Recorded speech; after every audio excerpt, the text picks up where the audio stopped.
नमस्कार। आज हम भारतीय संविधान के एक ऐसे हिस्से की गहराई में उतर रहे हैं जो सुनने में शायद थोड़ा सा तकनीकी लगे, पर असल में ये भारत के नक्शे को आप कह सकते हैं बदलने की चाबी है। अनुच्छेद 3। हाँ, बिल्कुल।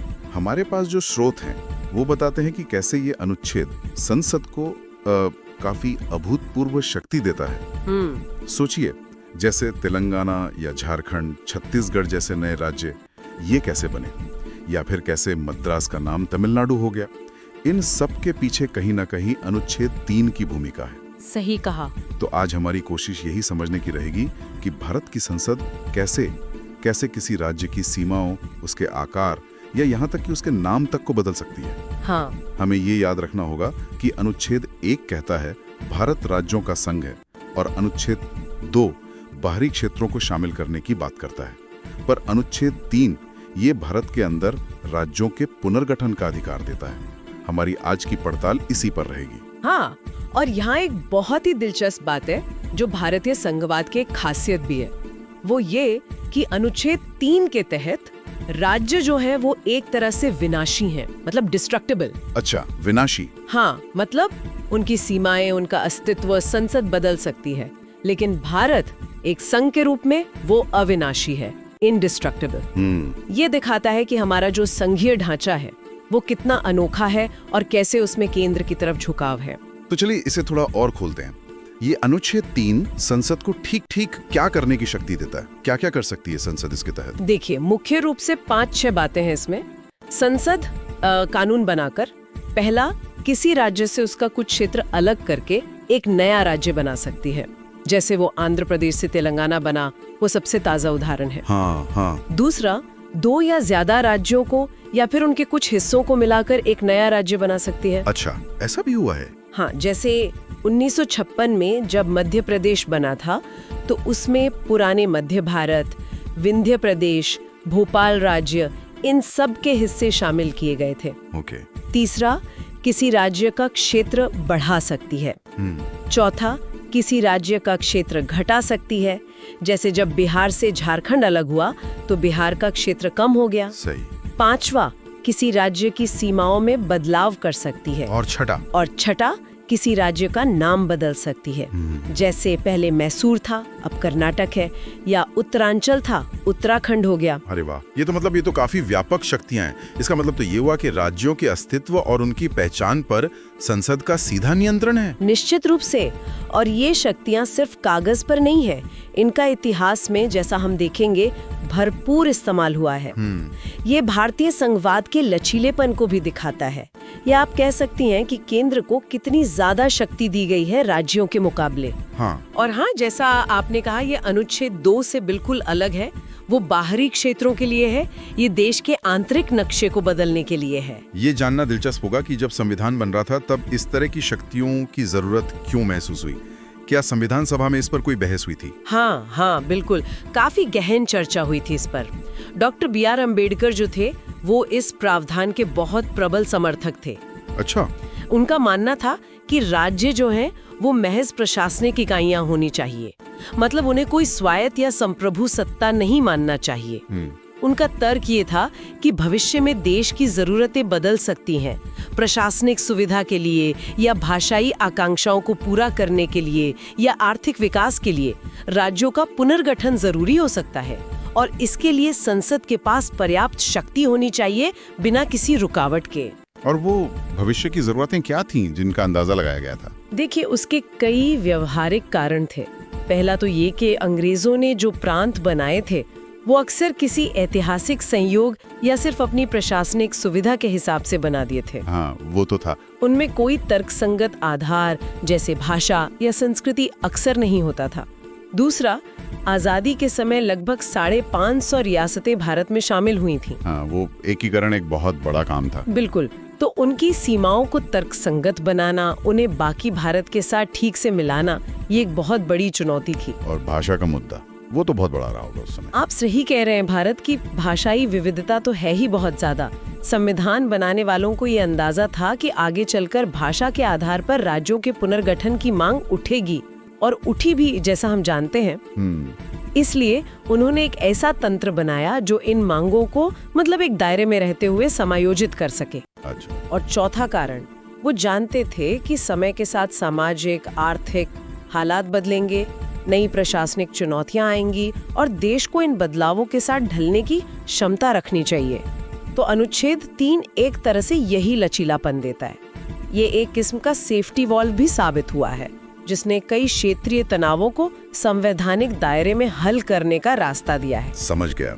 ठीक है, तो प्रक्रिया क्या है?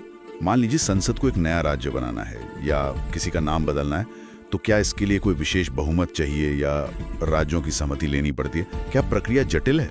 यहीं पर अनुच्छेद 3 की एक और खासियत सामने आती है। देखिए, इन सभी बदलावों के लिए, चाहे नया राज्य बनाना हो, क्षेत्र घटाना बढ़ाना हो, सीमा बदलनी हो या नाम बदलना हो, इसके लिए संसद को संविधान में संशोधन करने की जरूरत नहीं होती। अच्छा। संविधान संशोधन नहीं, ये काम एक साधारण कानून बनाकर किया जा सकता है। मतलब संसद के दोनों सदनों में जो सदस्य उपस्थित हैं और मतदान कर रहे हैं, उनके साधारण बहुमत सिंपल मेजॉरिटी से ही ये पास हो जाता है। अच्छा, यानी वो जो 2/3 बहुमत वाली जटिल प्रक्रिया है वो यहाँ लागू नहीं होती? बिल्कुल नहीं।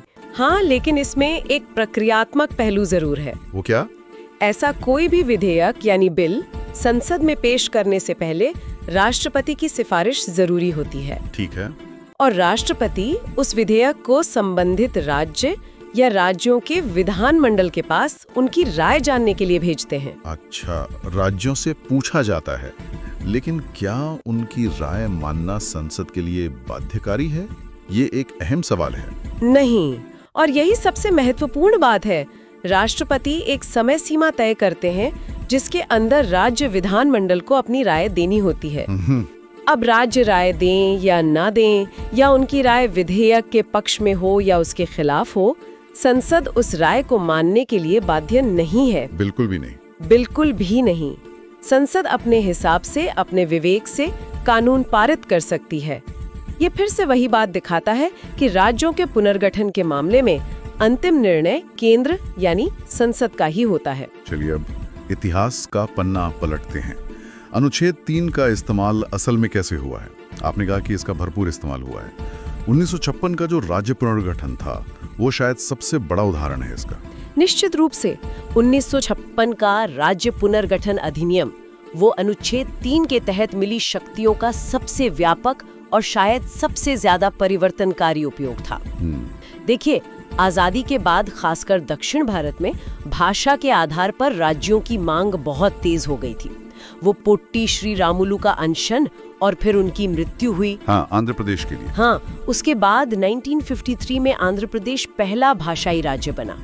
इसी दबाव में फिर केंद्र सरकार ने न्यायमूर्ति फजल अली की अध्यक्षता में राज्य पुनर्गठन आयोग बनाया, स्टेट्स रीऑर्गेनाइजेशन कमीशन। और इसी आयोग की सिफारिशों ने फिर भारत का नक्शा ही बदल दिया। हाँ, काफी हद तक। आयोग ने भाषा को राज्यों के पुनर्गठन का मुख्य आधार माना, लेकिन सिर्फ भाषा को नहीं, उन्होंने प्रशासनिक सुविधा, आर्थिक व्यावहार्यता और देश की एकता और अखंडता का भी ध्यान रखा। अच्छा। आयोग की रिपोर्ट के आधार पर फिर 1956 में कानून पास हुआ।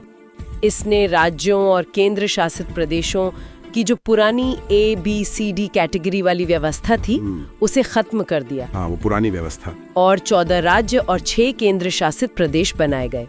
इससे केरल, मलयालम भाषी, कर्नाटक जो तब मैसूर था, कन्नड़ भाषी और मौजूदा तमिलनाडु तमिल भाषी जैसे कई राज्यों का या तो गठन हुआ या उनकी सीमाओं को फिर से तय किया गया। और 1956 के बाद भी यह सिलसिला रुका नहीं। और कौन से महत्वपूर्ण पड़ाव आए? नहीं, ये प्रक्रिया तो चलती ही रही। जैसे 1960 में बॉम्बे राज्य था, जो एक बड़ा बहुभाषी राज्य था। हाँ, बॉम्बे प्रेसिडेंसी। हाँ, उसका भाषा के आधार पर विभाजन हुआ। मराठी भाषियों के लिए महाराष्ट्र बना और गुजराती भाषियों के लिए गुजरात राज्य बना। ये भी एक बड़ा कदम था। और उत्तर भारत में पंजाब का पुनर्गठन, वो भी इसी अनुच्छेद के तहत हुआ। नीतिक मांगों का नतीजा था। पंजाबी भाषी क्षेत्रों को मिलाकर आज का पंजाब बना। हिंदी भाषी क्षेत्रों से हरियाणा का गठन हुआ और कुछ पहाड़ी क्षेत्रों को तत्कालीन केंद्र शासित प्रदेश हिमाचल प्रदेश में मिला दिया गया, जिसे बाद में फिर पूर्ण राज्य का दर्जा मिला। अच्छा, और पूर्वोत्तर भारत, वहाँ भी काफी बदलाव हुए हैं। जरूर। 1970 के दशक की शुरुआत में पूर्वोत्तर का नक्शा भी काफी बदला। 1972 में मणिपुर, त्रिपुरा और मेघालय को पूर्ण राज्य का दर्जा दिया गया। मिजोरम और अरुणाचल प्रदेश को केंद्र शासित प्रदेश बनाया गया, जो बाद में राज्य बने। ये कदम वहाँ की जो जनजातीय पहचान थी और स्वायत्तता की जो आकांक्षाएं थी, उन्हें पूरा करने के लिए उठाए गए थे। और फिर साल 2000 में एक ही साथ 3 नए राज्य बने। ये तो हाल की बात लगती है। हाँ बिल्कुल, साल 2000 में 3 बड़े राज्यों का विभाजन हुआ। बिहार से अलग होकर झारखंड बना। हाँ, झारखंड। जिसके पीछे मुख्य कारण आदिवासी पहचान और खनिज संसाधनों पर नियंत्रण की मांग थी। ठीक है। मध्य प्रदेश से छत्तीसगढ़ अलग हुआ। उसकी अपनी एक अलग सांस्कृतिक पहचान और संसाधन थे। और उत्तर प्रदेश के जो पहाड़ी क्षेत्र थे, उनको मिलाकर उत्तरांचल बना, जिसका नाम बाद में उत्तराखंड हुआ। उसकी अपनी विशिष्ट पहाड़ी संस्कृति और भूगोल है। आपने छत्तीसगढ़ और झारखंड के संसाधनों का जिक्र किया, ये एक दिलचस्प पहलू है। हाँ, ये है। देखिए, इन राज्यों के गठन में क्षेत्रीय पहचान और पिछड़ेपन के आरोपों के साथ साथ जो प्राकृतिक संसाधन है, खासकर खनिज संपदा, उन पर स्थानीय नियंत्रण की इच्छा भी एक महत्वपूर्ण कारक थी। छत्तीसगढ़ तो आज भी कोयला और लौह अयस्क जैसे खनिजों के मामले में भारत के सबसे धनी राज्यों में गिना जाता है। और सबसे हालिया और शायद सबसे ज्यादा जिस पर बहस हुई, वो उदाहरण तेलंगाना का रहा है। सही कहा। 2014 में आंध्र प्रदेश का विभाजन करके तेलंगाना का निर्माण अनुच्छेद 3 का नवीनतम बड़ा प्रयोग है। इसके पीछे तो बहुत लंबा आंदोलन था शायद। हाँ, इसके पीछे दशकों पुराना, कभी कभी काफी हिंसक भी रहा, एक लंबा आंदोलन था, जिसकी शुरुआत तो समझिए 1969 के आसपास ही हो गई थी। उस आंदोलन के मुख्य तर्क क्या थे? क्यों अलग होना चाहते थे? उसमें कई जटिल मुद्दे थे। तेलंगाना क्षेत्र के लोगों को ये लगता था कि आंध्र प्रदेश के भीतर उनकी जो विशिष्ट संस्कृति है, उनकी भाषा का जो लहजा है, हैदराबादी तेलुगु, और उनका जो इतिहास है, उसे नजरअंदाज किया जा रहा है। उन्हें लगता था कि पानी के बंटवारे में, सरकारी नौकरियों में, बजट आवंटन में उनके साथ भेदभाव हो रहा है और उनका क्षेत्र पिछड़ा रह गया है। अच्छा। हैदराबाद शहर की स्थिति और उसके राजस्व को लेकर भी काफी खींचतान थी। तो आखिरकार लंबे राजनीतिक संघर्ष और बहस के बाद संसद ने 2014 में आंध्र प्रदेश पुनर्गठन अधिनियम पारित किया और तेलंगाना भारत का 29वां राज्य बना। हालांकि अब जम्मू कश्मीर के पुनर्गठन के बाद राज्यों की संख्या 28 है। हाँ, वो बदल गया है। ये सारे उदाहरण वाकई अनुच्छेद 3 की ताकत और उसके निरंतर उपयोग को दर्शाते हैं। बिल्कुल, ये दिखाते हैं कि अनुच्छेद 3 केवल संविधान की किताब में लिखा एक प्रावधान भर नहीं है। ये भारत की विविधता, क्षेत्रीय आकांक्षाओं और बदलती हुई प्रशासनिक जरूरतों को प्रबंधित करने का एक सक्रिय, एक गतिशील और लगातार इस्तेमाल होने वाला उपकरण है। इसने भारत के आंतरिक नक्शे को समय के साथ विकसित होने दिया है। लेकिन एक सवाल मन में आता है, क्या संसद की ये शक्ति असीमित है? क्या इसकी कोई सीमाएं नहीं है? या मान लीजिए अगर संसद मनमाने ढंग से किसी राज्य को तोड़ना चाहे, तो क्या कोई रोक नहीं है? क्या अदालतें इसमें हस्तक्षेप कर सकती हैं? ये बहुत महत्वपूर्ण सवाल है। देखिए, संसद की शक्तियां बहुत व्यापक हैं, लेकिन असीमित नहीं है। अच्छा। सबसे पहली और बुनियादी सीमा तो है संविधान का मूल ढांचा, यानी बेसिक स्ट्रक्चर। हाँ, केशवानंद भारती मामला। हाँ बिल्कुल।